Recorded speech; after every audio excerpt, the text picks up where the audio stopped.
Hola, ¿qué tal? Quería saludarlos. En nuestros futuros encuentros voy a subir videos explicativos de nuestras clases, de manera tal que ustedes, puedan escuchar mis palabras y puedan escuchar las clases teóricas y que tengan un mejor alcance. Mi nombre es Yanira Charenza, es un gusto saludarlos y estar con ustedes, aunque sea a través de este medio.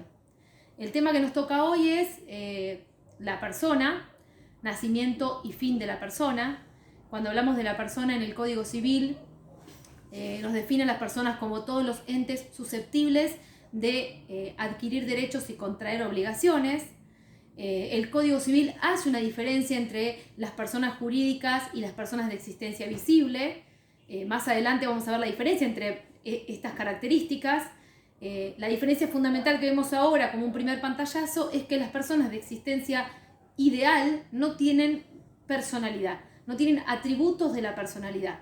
Y cuando hablamos de atributos de la personalidad nos referimos al Estado, al patrimonio, al domicilio. Entonces todas estas cosas que hacen a la característica de una persona visible no existen en la persona jurídica. Cuando hablamos de personas, entiéndase que el código dice entes susceptibles de adquirir derechos y de contraer obligaciones. Cuando se hizo la modificación en el 2015 del Código Civil, esta característica, esta definición quedó intacta. Solo se hace una distinción para los animales, que no se comprende como, se les llama personas no humanas, pero entran en este tipo de categorías. Es importante saber que cuando hablamos de la persona, siempre definimos cuándo comienza la existencia de la persona, y la existencia de la persona comienza cuando se une el gameto femenino con el gameto masculino. Antes del Código Civil del 2015, que fue esta reforma, no existía la unión de la persona, ¿no? Fuera del seno materno. Pero con la fecundación in vitro y con estos métodos alternativos, se entiende que la existencia de la persona, es decir, la unión del gameto femenino con el masculino, se inicia a partir de el seno materno o fuera de él. Es decir, pueden ser fecundaciones in vitro y también estaríamos dando nacimiento a la persona. Antes, en la antigüedad, como no existían métodos de test de embarazo que calcularan las semanas de embarazo, y sobre todo porque había una discusión con la legalidad del matrimonio y había una distinción entre los hijos matrimoniales y extramatrimoniales, era importante determinar en qué momento la mujer quedaba embarazada, para entender si lo hacía dentro o fuera del matrimonio. Y se estipulaba que era 180 días antes de la fecha, y en el periodo comprendido entre 180 días antes de la fecha y 300 días desde la fecha de parto. Entonces, esa distinción era importante porque determinaba el régimen jurídico que poseían los hijos que entraban dentro del régimen matrimonial. Con las posteriores reformas, eso dejó de existir cuando se anuló. Entonces decíamos que esta distinción entre hijos matrimoniales y extramatrimoniales, en una reforma posterior del código, mucho antes de la última que hemos tenido en el 2015, dejó de existir. Entonces dejó de tener tanta relevancia el cálculo de los días. Máximo con todos estos cambios tecnológicos y científicos que avanzaron respecto de los test de embarazo, el cálculo de las semanas de embarazo y los test de ADN. Posteriormente nos dan certeza de si un hijo pertenece o no al matrimonio, si es o no hijo de un padre u otro. Pero la discusión que tenemos generalmente con los hijos por nacer es, si bien la persona existe desde que se une el gameto femenino con el masculino, hay que distinguir que su personalidad la va a adquirir justamente cuando nazca con vida. Es decir, que si el bebé por nacer nace sin vida, para nuestra ley es como si no hubiera existido nunca. Es decir, no va a adquirir los atributos de la personalidad. Entonces, la condición para que esté considerado un bebé, una persona, enteramente, es que nazca con vida. Algunos países imponen un criterio de viabilidad que yo, más que explicárselos, los voy a convocar a que lo busquen dentro del material que yo remití está en uno de los foros de los centros de estudiantes, está el manual, les voy a pasar el nombre, es Lecciones del Derecho Civil, ahí vamos a ver bastante parte general del derecho. Este va a ser una actividad, buscar un poco a qué se remite el criterio de viabilidad y si existe o no existe en nuestro país. Así que bueno, un poco esto, ¿no? Importante tener en cuenta que el bebé tiene que nacer con vida, un respiro, tiene que llorar, tiene que nacer con vida, no importa si es 4 horas o 5 minutos, pero para poder, digamos, si el bebé nace muerto, no se lo anota como un nacido. ¿Y esto a qué es importante? ¿Por qué nos tenemos que plantear estas cosas? Porque tiene mucho, por ejemplo, afectación con el régimen de herencias. Es decir, si vamos en un auto, familiares, el marido, la mujer embarazada y el abuelo, depende el orden de fallecimiento de las partes y si el bebé nace o no con vida, es si adquiere o no derechos hereditarios. Por eso es importante y es relevante determinar si nació o no nació con vida. Porque si no nace con vida, los derechos hereditarios van a ir para atrás. Es decir, supongamos que se murió el papá, luego la mamá, luego el bebé y luego el abuelo. Entonces, eso va a cambiar el orden de herencia respecto de que ese bebé que nació sin vida no va a heredar. Entonces, los bienes que hubiera heredado la mujer, porque el primero que se murió es el marido, le corresponderían al bebé si naciera con vida. Y como no está con vida el bebé, le corresponden a la mamá. Y como la mamá después se murió, le van a corresponder al abuelo. Y como el abuelo después se murió, hay que ir buscando las cadenas. Por eso es importante, porque ustedes van a decir, profesora, ¿para qué importa si nació o no con vida? Justamente para determinar este tipo de temas. Y así como vemos, nosotros, por ejemplo, cuando nace una persona, es importante saber cuándo se la considera muerta. Es decir, parece una pavada decir, no, pero ¿por qué la muerte? La muerte es importante que se pueda determinar si existe como primer condición un cadáver.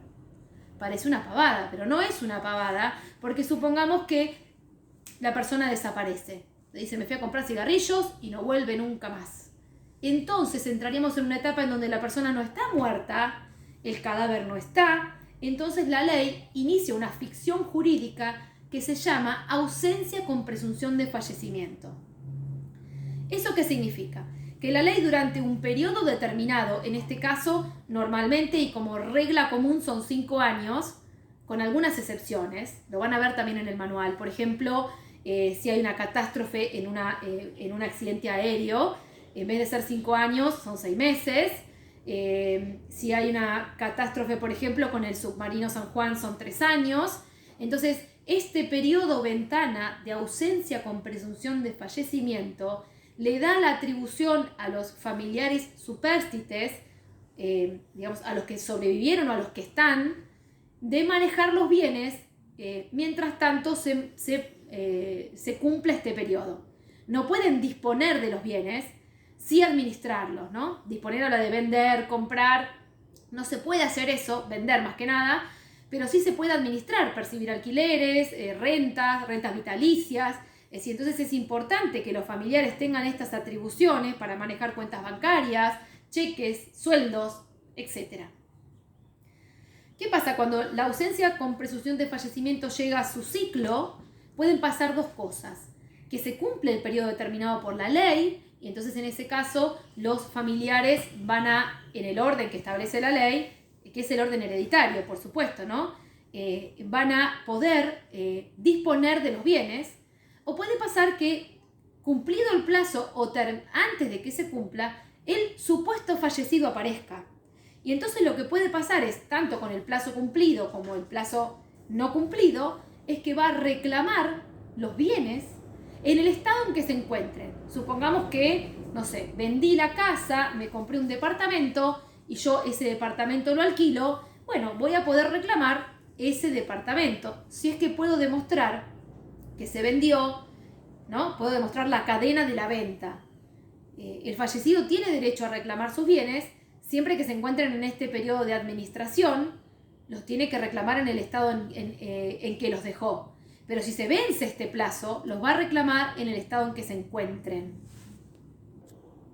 Bueno, entonces les voy a contar también cuáles son los legitimados para reclamar la ausencia con presunción de fallecimiento. Y ahí tenemos al cónyuge, a los presuntos herederos, a los legatarios de un testamento abierto. Convengamos que respecto de las sucesiones existen dos tipos de sucesiones. Una es la ab intestato y otra es la testamentaria.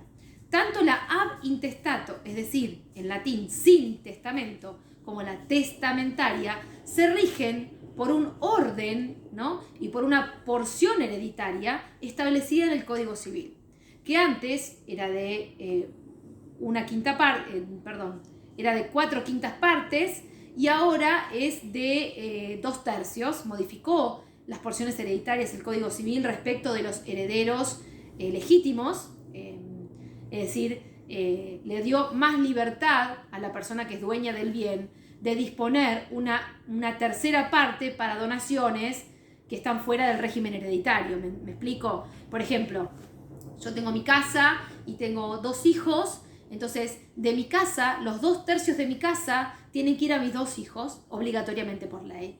Pero por ahí yo quisiera que 1/3 de esa casa vaya a una vecina que se portó muy bien, entonces tengo la posibilidad de heredarle a mi vecina en una herencia testamentaria, es decir, en una declaración que yo hago en testamento, que yo quiero donar ese 1/3.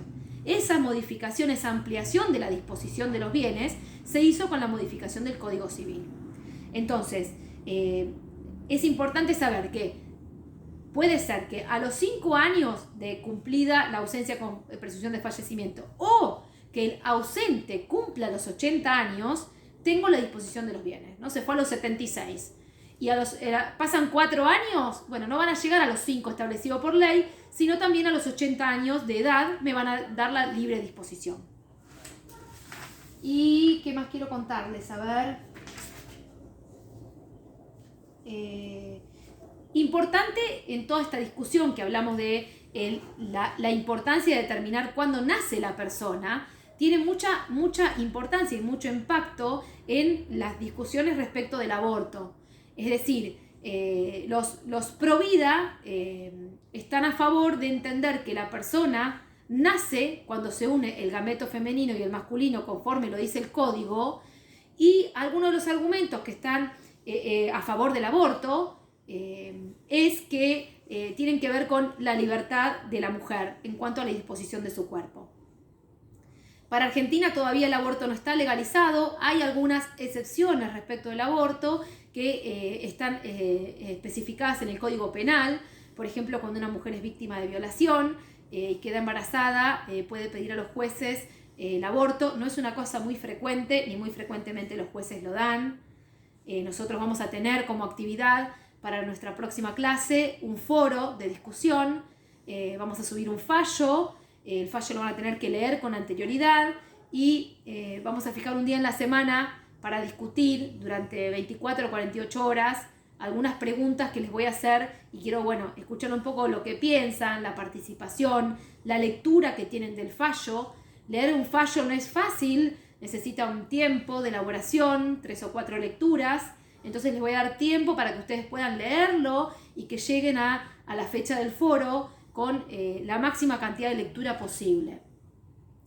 Así que este es el primer video, vamos a hacer otras clases que les sirvan de apoyo al material. Lean el manual, lean las cosas que les envío y realicen las actividades para que cuando lleguemos al examen no se encuentren con toda la información junta. El idioma que manejamos es difícil, el idioma jurídico es difícil de aprender, entonces requiere no es el idioma que ustedes están acostumbrados por su métier, que es la informática, sino que es un idioma jurídico que requiere un poco más de tiempo y de familiarizarse con la terminología.